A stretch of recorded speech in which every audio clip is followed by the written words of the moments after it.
ముఖ్యమంత్రి చంద్రబాబు నాయుడు గారి పాలన మొదలైపోయిందా? తాజాగా క్యాబినెట్ నిర్ణయాలు నిన్న తీసుకున్న నిర్ణయాలు చూస్తామంటే అంటే మొన్నటి వరకు ఈ బుడమేరు వాగు వరదలు విజయవాడ ఈ హడావుడిలో ఉన్న నేపథ్యంలో తాజాగా కొన్ని కీలక నిర్ణయాలు తీసుకున్నారు. ఇందులో ప్రధానంగా కౌలు రైతులకు సంబంధించి అలాగే వాలంటీర్లు సచివాలయాల విషయంలో కూడా ఒక క్లారిటీ వచ్చేసిందా? ఇక మద్యం పాలసీ విధానానికి సంబంధించి కూడా ఒక రకంగా మందుబాబులకి గుడ్ న్యూస్ అనే చెప్పాలి. 99 రూపాయలకే క్వార్టర్ బాటిల్ ఇస్తానని చెప్పడం, ఉచిత గ్యాస్ సిలిండర్ విషయంలో కూడా క్లారిటీ ఇచ్చారు. దీపావళి నుండి మొదటి గ్యాస్ సిలిండర్ ఉచితంగా ఇచ్చే సిలిండర్ ఇస్తామని ఓవరాల్గా వీటన్నిటి మీద చర్చించే ప్రయత్నం చేద్దాం. సార్, ముందుగా చూసుకుంటే కౌలు రైతుల వ్యవహారం అంటే మనకి ముందు పవన్ కళ్యాణ్ గారి గుర్తొస్తారు. ఆ మధ్యన వెళ్ళడం, ఇంటింటికి వెళ్ళడం, ఆయన జోబులో డబ్బులు ఇవ్వడం. ఇప్పుడు నేరుగా బ్యాంక్ నుంచి వెళ్ళి తీసుకోవడం, కౌలు రైతు సంతకం పెట్టి తీసుకోవచ్చు అనేది కదా నేను చెప్పింది. ఏంటి అసలు కౌలు రైతుకి ఇది మంచిదేనా, గుడ్ న్యూస్ అయినా? ఇదే టైంలో రైతుకి న్యాయమా అన్యాయమా? చాలా అద్భుతమైనటువంటి ఆలోచన. కాకపోతే ఆచరణలో ఇమ్మీడియట్గా ఇబ్బందులు రాకపోవచ్చు, కానీ లాంగ్ స్టాండింగ్ ఇబ్బందిని దృష్టిలో పెట్టుకుని లీగల్ ప్రిపరేషన్ చేసుకోవాల్సి ఉంది. ఎందుకంటే ఇప్పుడు చాలామంది వాస్తవంగా మనకు ఆంధ్రప్రదేశ్లో దాదాపు రాయలసీమ ప్రాంతంలో అయితే 70-80% కౌలే. మనకి గోదావరి జిల్లాల్లో ఒక 60% దాకా కౌలే ఉంటాయి. కృష్ణా గుంటూరు జిల్లాల్లో కూడా 60-70%, అంతా కూడా దాదాపుగా కౌలే ఉంటాయి. 100కి 90% కౌలే ఉంటాయి. అయితే ఈ కౌలుతో సమస్య ఏమొస్తుందంటే, కౌలుకి సంబంధించి కేంద్ర ప్రభుత్వం ఇచ్చే ప్రతి రైతుకి ఇచ్చేటటువంటి 6,000 రూపాయలు కావచ్చు, రాష్ట్ర ప్రభుత్వం ఇదివరకు 7,500 ఇచ్చింది. అది రేపు వీళ్ళు వస్తే 20,000 ఇస్తామంటున్నారు. 2 కలిపితే లెక్కేసుకోవాలనుకుంటా. అది మామూలుగా 14,000 ఇస్తారేమో. 20,000 అన్నారంటే దాంతో కలిపి వీళ్ళు కూడా ఇదివరకు 12,500 అని చెప్పేసి చివరికి 7,500 అమౌంట్ వేశారు కదా. అట్లాగే రేపు వాళ్ళు కూడా వేయచ్చు. ఆ డబ్బులైనా సరే రేపు పొద్దున వేయాలంటే కౌలు రైతులకు పడదు, భూ యజమానికి పడుతుంది. ఏది ఈ రైతు భరోసా ఇవన్నీ కూడా అంతే కదా. ఇప్పటిదాకా కూడా ఏవైనా సరే అంటే వీళ్ళకి ఇచ్చేది ఇప్పుడు కౌలు కార్డు, అంటే కార్డు ఆల్రెడీ ఇంత ముందు ఇచ్చినట్టున్నారు కదా సార్, అంటే మధ్యలో ఆపేశారేమో. కౌలు కార్డులు చంద్రబాబు టైంలోనే ఇచ్చారు, జగన్ టైంలోనే ఇచ్చారు. చంద్రబాబు టైంలో ఏంటంటే రైతు సంతకం తీసుకుని వస్తే ఇచ్చేవాళ్ళు. జగన్ దాన్ని ఏం చేశాడంటే అట్లాగే చాలా మంది ఇచ్చేవాళ్ళు కాదు, కౌలు రాసి ఇచ్చేవాళ్ళు కాదు. దాదాపు 1,00,000 లేకపోతే 2 లక్షలు 3 లక్షలు కార్డులు ఉన్నాయి అప్పుడు. దాన్ని ఇతను ఏం చేశాడంటే, ఎందుకు వాళ్ళు ఇవ్వట్లేదు, సంతకం పెట్టి ఇవ్వట్లేదు అంటే ఈ సమస్య వచ్చింది. ఇది కౌలు చట్టం ప్రకారం రేపు రిస్క్ అవుతుంది అని చెప్పి అంటున్నారు. అంటే ఇప్పుడు అవుట్ సోర్సింగ్ ఉద్యోగుల కోసం ప్రభుత్వాలు ఏం చేసినాయి తెలివిగా 11 నెలలకు ఒకసారి కాంట్రాక్ట్ ఇస్తూ ఉంటుంటారు కదా. అలాగా వీళ్ళకి కూడా 11 నెలల కౌలు, అంటే వాళ్ళ కౌలుకి తీసుకుంటే 11 నెలలే వర్తిస్తుంది. మళ్ళీ నెక్స్ట్ ఇంకొకసారి అన్నటువంటి రెన్యువల్ లాగా మళ్ళీ కొత్త కౌలు ఇచ్చినట్టు. రెన్యువల్ అయితే మళ్ళీ ఇరుక్కున్నట్టు, మళ్ళీ కొత్త కౌలు ఇచ్చినట్టు. ఎప్పటికప్పుడు కొత్త కౌలు కాబట్టి ఈ ఏడాది కౌలు కార్డు, ఈ ఏడాది వచ్చే ఏడాది కౌలు కార్డు వచ్చాడు. అప్పుడు దాని మీద గొడవ చేయడానికి వీలున్నది అన్నటువంటి ఉద్దేశంతో 6 టైపులు అడిగితే 5.5-6 లక్షలు కార్డులు ఇచ్చారు. అంతటితో ఆగిపోయింది. కానీ అట్లా చూసినా కూడా చాలా మంది కౌలుకి ఇవ్వట్లేదు అన్నదానికి రీజన్ ఏమొచ్చిందంటే, వాస్తవంగా ఇది మంచి సజెషనే, కానీ ఎందుకు ఇవ్వట్లేదంటే అంతకు ముందు అయితే కావాలంటే అట్లాంటి కార్డులకి యాక్సెప్టబుల్ అయ్యి ఉండేవాళ్ళు రైతులు కూడా. కానీ ఎప్పుడైతే ప్రభుత్వం డబ్బులు ఇవ్వడం ప్రారంభించిందో 12,500 ఏడాదికి వస్తున్నాయి, అది ఎందుకు వదులుకోవాలి అనే ఫీలింగ్తో రాసి ఇవ్వడానికి ఒప్పుకోవాలి. కౌలు రైతు దగ్గర డబ్బులు తీసుకుంటారు, 10,000, 20,000, 30,000 ఏరియాని బట్టి ఉంది. అది ప్లస్ ఈ 12,500 వాళ్ళే తీసుకోవడం పెట్టుకున్నారు. ఇది కౌలు రైతులకి బాగా కోపం వచ్చింది. జగన్ ప్రభుత్వం గది దిగడంలో అది కూడా ఒక పార్ట్. ఇప్పుడు ఆ కౌలు రైతులకు సంబంధించి అసలు రైతుతోనే సంబంధం లేకుండా కార్డు ఇస్తామంటున్నారు. ఇది వినడానికి చాలా అద్భుతమైనటువంటి ఆలోచన. కానీ ఇప్పుడు కౌలుకి సంబంధించిన అసలు సంక్షోభం వస్తుంది. ఏ రైతు ఇవ్వనంటాడు, అసలు ఇవ్వనంటాడు. ఎందుకంటే నువ్వు కూలి చేస్తానంటే చెయ్యి, ఇవ్వనంటాడు నేను. ఎందుకు అంటే బెనిఫిట్స్ అన్ని రైతుకి, కౌలు రైతుకి వెళ్ళిపోయేటట్టయితే ఈ యజమాని ఎందుకు ఒప్పుకుంటాడు? ఇప్పుడు అందులో 20,000 ప్రభుత్వం చెప్పింది, ప్లస్ ఇన్పుట్ సబ్సిడీలు అయ్యి అవన్నిట్లలో అతనే కోరుకుంటాడు. ఇది రాకుండా ఉండాలి అంటే దానికి ఎట్లాంటి పరిష్కారమో ఆలోచించాలి. రెండవది ఏంటంటే, ఇప్పుడు దీన్ని మిస్యూజింగ్ ఎక్కువ జరిగే అవకాశం ఉంటుంది. ఫర్ ఎగ్జాంపుల్, ఇప్పుడు మీకు చేతిలో పొలం ఉంది, మీ దోన మీరు పండించుకుంటారు, మనిషిని పెట్టుకుంటారు, చేసుకుంటుంటారు మీ సొంతగా. ఇప్పుడు ఎవడో మీ పేరుతో నేను కౌలుకు తీసుకున్నానని చెప్పి ఎంఆర్ఓ దగ్గర పలుకుబడి ఉంటే అధికార పక్షం తరపునోడు మీ సర్వే నెంబర్తో నేను కౌలుకు తీసుకున్నానని చెప్పి ఆడి తీసేసుకుంటే అప్పుడు రేపు మీ ఇప్పుడు డబ్బులు రానప్పుడు మీకు తెలుసుద్ది. అది అవును. ఏంటని అడిగితే వాళ్ళకి ఇచ్చేసారు కదా అంటే కనుక నేను ఆడిచ్చానని మీరు అన్నారు అనుకోండి, మీ ఇద్దరు కలిసి రేపు కోర్టుకు పోండి అంటాడు. అంతే, వెళ్ళి తేల్చి రెడీ తర్వాత చూద్దాం అంటారు. అక్కడ ఏమైపోతుంది, లిటిగేషన్. అసలు నేను ఇవ్వకుండా అట్టిచ్చామంటారు. అవును. ఇవన్నీ ఇప్పుడే రావు, ఒక ఏడాది అయిన తర్వాత పల్లెల్లో గొడవలకి ఇది జరిగేటటువంటి అవకాశం ఉంటుంది. ఎందుకంటే ప్రతి మంచిని దుర్వినియోగం చేసేటటువంటి వర్గం ఎప్పుడూ ఉంటుంది. అందులో ఎస్పెషల్లీ పల్లెల దగ్గర నుంచి ప్రారంభం అవుతాయి అట్లాంటి. లేకపోతే దేవాదాయ భూములు ఎవరు తినేస్తున్నారు, లేకపోతే ప్రభుత్వ భూములు ఎవరు తినేస్తున్నారు, ఇవన్నీ ఎక్కడ జరుగుతున్నాయి? ఆ పల్లె ప్రాంతంలోనే ఉండేటటువంటి వాళ్ళు, పాపభీతి లేనటువంటి వాళ్ళు, తప్పు చేయడంలో తప్పు లేదని భావించేవాళ్ళు, రాజకీయ పలుకుబడి ఉండేవాడు, 4 రూపాయలు తినటంలో తప్పేం లేదు, ఇది కూడా బ్రతకడంలో ఒక భాగమని ఫీల్ అయ్యేవాడు. అట్లాంటి వాడు చేసే తప్పే కదా, వాడికి ఆ భయం ఏమి ఉండదు. ప్లస్ అధికార పార్టీకి సంబంధించినటువంటి వాళ్ళ చేతికి వెళ్ళిపోతాయి. అప్పుడు భూమి మీరు పండిస్తున్నా బెనిఫిట్ వాళ్ళకి వెళ్ళిందంటే రేపు పంట మీరు నష్టపోయిన వాళ్ళకి బెనిఫిట్ వెళ్తే ఒప్పుకోరు కదా. అవి ఇప్పుడే ప్రాబ్లం రాదు. అది ఇదైతే మంచి ఉద్దేశం, ఉద్దేశం అయితే చాలా అద్భుతమైన ఉద్దేశం, నో డౌట్. కాకపోతే లాంగ్ అది చట్ట ప్రకారం వ్యాలిడా కాదా అన్నది డౌట్ నా దృష్టిలో. అట్లాంటి చట్టం తీసుకొచ్చినా చెల్లుబాటు అవుతుందా లేదా. ఎందుకు అంటే ఎవరు సవాల్ చేసినా అది అసలు కౌలుదారికి సంబంధం లేకుండా ఆళ్ళ భూమి నువ్వు ఎట్లా చెప్తావు అనేటటువంటిదే అడుగుతుంది కోర్టు. అంటే సహజ న్యాయ సూత్రం, నేను ఇవ్వకుండా నా భూమిని నువ్వెవరు కౌలు కార్డిస్తానంటాం అనేటటువంటి. ఇది మారాలి అంటే ఫస్ట్ ఆ పని చెయ్యొచ్చు. చేసే ముందు కౌలుదారుల హక్కు చట్టం మార్చాలి మెయిన్. అది అది మార్చకుండా ఇది మారిస్తే కుదరదు. జగన్ ఫెయిల్ అయింది కూడా అక్కడే. ఇప్పుడు 11 నెలలకు ఒకసారి అన్నాక దాంట్లో ఎందుకని జనం ఇవ్వలేదు అప్పటికే అంటే మనది లిటిగెంట్ స్టేట్. ఇక్కడే కాదు దేశంలోనే లిటిగెంట్ మెంటాలిటీ గాళ్ళు ఎక్కువ. ఒక 5 ఏళ్ళు వరుసగా అతనే చేసి వ్యవసాయం కౌలు తీసుకుని 11 నెలలకి ఎక్స్టెండ్ చేసుకుంటాడు. ఇది రికార్డులో ఏముంటది, ఆ కౌలుకి ఉన్నదనేది ఉంటది కదా. ఇది తీసుకెళ్ళి రేపు కోర్టులో వేస్తే కౌలు చట్టం ఏం చెప్తుంది, నువ్వు 5 ఏళ్ళు పండించిన తర్వాత దాన్ని వేరే వాళ్ళకి ఇవ్వడానికి వీల్లేదు. అతను వద్దంటే లిఖితపూర్వకంగా తీసుకుని ఇవ్వాలా, లేదంటే అమ్మితే గనక అతనికి అమ్మాలి. రైతు కూడా భూమి మీద కొన్ని హక్కులు కోల్పోతాడేమో. అదే చాలా హక్కులు కోల్పోతాడు. అమ్మాలంటే కూడా అవతల కౌలు రైతుకే అమ్మాలి ఫస్ట్ ప్రయారిటీ. అతను ఆ రేటుకే నువ్వు చెప్పిన రేటుకే కొనాలని ఏం లేదు. అతను తక్కువ ఉన్నా సరే అంగీకరించాలి. అయితే మరీ తక్కువ కని కాదు, మార్కెట్ వాల్యూ అంట. మార్కెట్ వాల్యూకి ఒరిజినల్ వాల్యూకి ఎంత తేడా ఉంటుంది. రెండవది అలా కాదు, అతను చెల్లించలేని పరిస్థితిలో కౌలు రైతు ఉంటే 5 ఏళ్ళు 6 ఏళ్ళు టైం ఉంటుంది. ఏడాదికి ఎంత అతను కడితే ఒప్పుకోవాలి. ఇలాంటి చట్టం వల్లనే అసలు తెలుగు రాష్ట్రాల్లో కౌలుకి సంబంధించి ఎదురవుతుంది. మరి మిగతా రాష్ట్రాల్లో కూడా అదే చట్టం అమలు అవుతుందా, అక్కడ ఏమైనా మార్చుకున్నారో తెలియదు. అందువలన ఇప్పుడు ముందు కౌలు రైతుల చట్టం మార్చి ఇట్లాగా ఎవరు పండిస్తుంటే వాళ్ళే అక్కడ వాళ్ళకే కౌలు కింద వర్తిస్తుంది, కానీ వాళ్ళకి ఏ హక్కు ఉండదు అని చట్టం చేయాలి. కానీ భారత రాజ్యాంగం ఇచ్చినటువంటి ప్రత్యేక హక్కుల ప్రకారం చూస్తే అట్లాంటి చట్టం చేయడానికి కుదరదు. సహజ న్యాయ సూత్రకు విరుద్ధం. ఎందుకని సహజ న్యాయ సూత్రం ఏం చెప్తోంది, దున్నేవాడిదే భూమి అనే సామాజిక న్యాయాన్ని ఇందులో ప్రొజెక్ట్ చేయబట్టినే కౌలు రైతుల చట్టం వచ్చింది. కాబట్టి ఆ సూత్రాలకి విరుద్ధం కాబట్టి అది జాతీయ చట్టం అవుతుందేమో, మరి అవి మారుస్తారా, ఇది చాలా పెద్ద తతంగం అవుతుంది ఒక రకంగా. కానీ వీళ్ళకైతే గుడ్ న్యూసే, కౌలు హ్యాపీ. రైతులు వీళ్ళిద్దరి మధ్య ఎలా అండర్స్టాండింగ్ ఉంటుంది అనేది తర్వాత చూడాలి. అలాగే ప్రధానంగా వాలంటీర్లు సచివాలయాలకి ఈ సాక్షి పేపర్ గురించి ఒక రకంగా దాదాపు ఎంత చెప్పారు, 102 కోట్లు ఎంతో నష్టం వచ్చింది ఏడాదికి అనేది కదా నిన్న ఆయన చెప్పింది. దాన్ని ఆపేశారు అనేది. సచివాలయాలు వాలంటీర్ల విషయం, అసలు వాలంటీర్లు అయితే లెక్కలోకే లేరు, లిస్టులోనే లేదు అన్నారు. ఏంటి ఆ వ్యవస్థల మీద ఇండైరెక్ట్గా ఏమన్నా సంకేతం ఇస్తున్నారా భవిష్యత్తులో ఇక మేము తీసేస్తున్నామని? ఎలాగూ తీసేస్తున్న విషయానికి కారణం జగన్. అఫీషియల్గా అయితే ఇంకా ఉన్నాయి కాబట్టి మనం తీసేస్తున్నాం. సచివాలయాల వ్యవస్థలో ఇప్పుడు ఏం పని చేయట్లేదు, వాళ్ళని ఎటుకి అటాచ్ చేసేయాలన్న దాని మీద ఇప్పుడు వాళ్ళకి ఎట్లాగా వాడుకుంటున్నారంటే 1వ తారీఖు జీతం ఇవ్వడానికి, లేదంటే ఫోటోలు పంపించడానికి, అంతకు తప్పించి ఇది స్కూళ్లలో మరుగుదొడ్ల ఫోటోలు తీసే డ్యూటీ వాళ్ళకి పెట్టారు.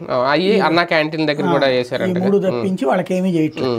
అయితే వాళ్ళకి ఇచ్చే జీతాలు భారీగానే ఉంటాయి కదా, అంత వృధా అనేటటువంటిది రేపు పొద్దున కాగు దాన్ని తప్పు పడుతుంది కాబట్టి దాన్ని సెట్ చేయడం కోసం వేరే వ్యవస్థలు విలీనం చేసేసుకోవడం అన్నటువంటి రూట్లో ఆలోచిస్తున్నారు. అది ఒక ఆస్పెక్ట్ నడుచుద్ది. సచివాలయం అనేది కనిపించకుండా చేయడం, కనిపించకుండా నెంబర్ 1. నెంబర్ 2 వాలంటీర్ వ్యవస్థ. ఈ వాలంటీర్ వ్యవస్థని ఇప్పుడు ఏంటి వాస్తవంగా వీళ్ళు ఏం చెప్పారు, ఆగస్టులోకి ఇప్పుడు అయిపోయింది, రెన్యువల్ చేయలేదు అన్నట్టు జీవో ప్రకారం చేసుకొచ్చారు. ఇప్పుడు వాళ్ళు రెన్యువల్ చేయలేదు అనుకున్నాం, ఎలక్షన్ ఎప్పుడు జరిగింది, మేలో. వీళ్ళకి ఏప్రిల్ నుంచి కదా వీళ్ళని పనులు ఆపమంది, నెల ముందు నుంచి కదా వీళ్ళని ఆపమంది, కరెక్ట్ గా ఎలక్షన్ మంత్ నుంచి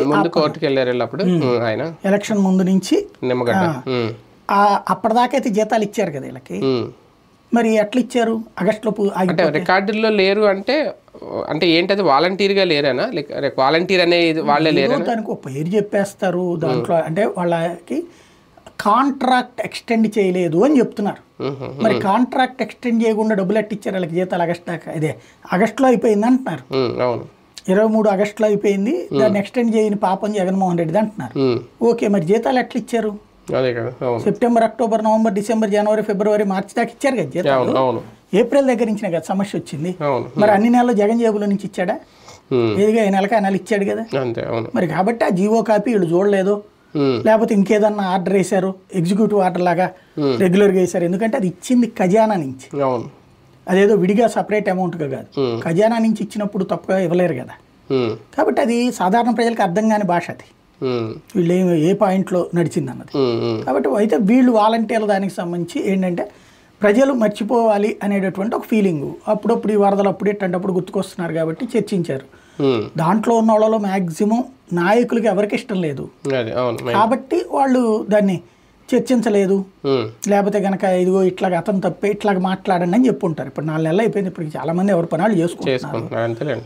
ఇక రేపు పొద్దున ఫ్యూచర్లో ఎప్పుడన్నా ఎమర్జెన్సీ అవసరమైతే ఇది ఎలక్షన్స్ ముందు అట్లాగా పబ్లిక్లో ఈ లోపు నెగిటివ్ గనక రాకపోతే ఓకే, వాలంటీర్ లేకపోయినా మాకేం ప్రాబ్లం లేదని జనం అనుకుంటే ఓకే. జనం గనక వాలంటీర్ లేకపోవడం అనే దాని గురించి క్వశ్చన్ చేస్తే అప్పుడు చివరిలో పెట్టడానికి ఈ లోపుగా వీళ్ళందరూ వెళ్ళిపోతాయి. అప్పుడు ఇక మళ్ళీ జనసేన, బీజేపీ, తెలుగుదేశం కార్యకర్తలు ఈ టీం వచ్చేటటువంటి అవకాశం ఉంటుంది. ఒక రకంగా మార్కు తొలగించుకోవడం జగన్ గారి మార్కు. అదే నేపథ్యంలో దీపావళి నుంచి అంటే ఇంతకుముందు దీపం అనే పథకం ఉండేది కదా చంద్రబాబు గారి టైంలోనే, అప్పుడు పెట్టి మళ్ళీ ఇప్పుడు అంటే ఆయన మార్క వాస్తవానికి కేంద్రం కూడా ఏమన్నా సబ్సిడీ ఇస్తుందేమో అంటే ఈ పథకంలో ఎలా చూడాలి? దీపం పథకంకి దీనికి సంబంధం లేదు. దీపం పథకం ఏంటంటే ఏది మనకు అప్పట్లో గ్యాస్ ఉచితంగా పేదలకు ఇవ్వాలన్నది వాజ్పేయి టైం తీసుకున్నటువంటి నిర్ణయం. ఎందుకు అంటే ఈ కట్టెల పొయ్యి ఈ మన కిరోసిన్ మీద బోల్డ్ సబ్సిడీ పడేది, లీటర్కి దాదాపు 20-30 రూపాయలు కేంద్ర ప్రభుత్వం పెట్టుకోవాల్సి వచ్చేది. అది తగ్గించుకోవడం కూడా దాని వలన వచ్చేటటువంటి పొల్యూషన్తో ఇళ్లలో వచ్చేటటువంటి అనారోగ్య సమస్యలు, అలాగే లేకపోతే కట్టె పొయ్యిలు వీటి నుంచి విముక్తి కోసం అని చెప్పి అప్పుడు వాజ్పేయి టైంలోనే నిర్ణయం తీసుకున్నారు ప్రతి ఇంటికి గ్యాస్ పొయ్యి అన్నది. పేదలు అది కొనుక్కోలేరు కాబట్టి పొయ్యి, సిలిండరు, గ్యాసు కూడా కేంద్ర ప్రభుత్వం ఉచితంగా దీపం పథకం, దీపం పథకం కాదు అసలు. ఇప్పుడు ఉజ్వల యోజన అని పెట్టారు, అప్పుడు వేరే పేరు ఏదో ఉండేది, రాష్ట్రం పెట్టింది దీపం అనుకుంటా, దానికి ఇక్కడ వీళ్ళు పేరు మార్చుకున్నారు అంతే. వాస్తవంగా అది కేంద్ర ప్రభుత్వానికి సంబంధించినటువంటి పథకం అన్నమాట. ఆ పథకం ఇప్పుడు కూడా మళ్ళీ ఉంది. మళ్ళీ ఇతను వచ్చిన తర్వాత కూడా, మోడీ వచ్చిన తర్వాత కూడా కేంద్ర ప్రభుత్వం ఉజ్వల పథకం అని నడుస్తోంది. అది వీళ్ళు ఇక్కడ ఆటోమేటిక్ గా అమలు చేయడం. ఇప్పుడు ఈ సబ్సిడీ సిలిండర్లు కేంద్ర పథకంలోంచి ఇస్తున్నారా రేపు దీపావళికి? రాష్ట్ర ప్రభుత్వం డబ్బులే దాంట్లో. సిలిండర్లు 3 సిలిండర్లు ఫ్రీ అనేది కేంద్రానికి సంబంధం లేదు. వాళ్ళు ఏదో తర్వాత ఇప్పుడు మొన్న మధ్యన ఏదో రాష్ట్రాల ఎన్నికల్లో వాళ్ళు కూడా హామీ ఇచ్చారు ఇట్లాంటిది, కానీ జాతీయంగా ఇవ్వలేదు. అంటే కాంగ్రెస్ పార్టీ ఇచ్చినట్టుంది, కాంగ్రెస్ చెప్పింది, కాంగ్రెస్ అధికారంలో రాలేదు, తెలంగాణలో కూడా వాళ్ళు అమలు చేయలేదు, వీళ్ళు అమలు చేస్తానంటున్నారు. మంచిదే, ఏడాదికి 3 గ్యాస్ సిలిండర్ అంటే టోటల్ గా ఒక పేదల కుటుంబాల్లోకి వచ్చేటికి 6 సిలిండర్లు వాడతారు మాక్సిమం. అంటే 6లో సగం ఇచ్చేస్తే దాదాపుగా ఒక కంట్రోల్లోకి వచ్చినట్టే కదా. అందులో ఇంకోటి అమౌంట్ కూడా వాళ్ళకి తక్కువ ఉంటది. అందులో ఇది ఇస్తున్న దీపం లబ్ధిదారుల వరకే. దీపం లబ్ధిదారులకు ఆల్రెడీ 800-700 ఉంటుంది సిలిండర్. అది 3 సిలిండర్లు తగ్గితే 3 ఏళ్ళు 21 తగ్గినట్టే కదా. అంటే ఉచితం అన్నారు కాబట్టి 3-8 ఎంత అంటే ఈ దాన్ని ఏమంటారు పైన మేస్త్రి డబ్బులు అవి కలిపితే 800 దాకా తీసుకుంటారు. 3,800, 2,400 మిగిలినట్టే. ఆ విధంగా 3 కాబట్టి క్రమక్రమంగా అమలు చేస్తున్నారా పథకాలు? సూపర్ 6 పథకాలు మొదలైనవి అనుకోవచ్చు. అంతే, సూపర్ 6కి స్టార్టింగ్ అయినట్టు. స్టార్టింగ్ ఎందుకంటే ఇప్పుడు 100 రోజుల సిస్టమ్ అయిపోయింది కాబట్టి ఇప్పుడు వచ్చే చర్చ అందులో ఇంకోటి ఏంటంటే 100 రోజుల పాలన గురించి ఇంటి దగ్గరికి వెళ్ళమన్నారు కదా, ఎమ్మెల్యేలు ఎంపీలు అందరినీ ఇళ్ళ దగ్గరికి వెళ్ళి మాట్లాడమన్నారు కదా, అప్పుడు ఈ క్వశ్చన్ వస్తుంది కాబట్టి సూపర్ 6 ఏదని ఇదిగో బిగిన్ చేసేస్తున్నాం అమ్మా ఇప్పటి నుంచి, ఆల్రెడీ మీకు రాగానే పెన్షన్ పెట్టేశాం, అట్లాగే అన్న క్యాంటీన్లు పెట్టేశాం, ఇదిగో ఇది కూడా పెట్టేస్తున్నాం, ఇక ఎక్కడి నుంచి బిగిన్ అయిపోద్ది, గ్యాస్ తో స్టార్ట్ అయిపోద్ది, మిగతాది వెళ్ళిపోద్దమ్మా అని చెప్తారు. ఒకటి స్టార్ట్ అని చెప్తారు.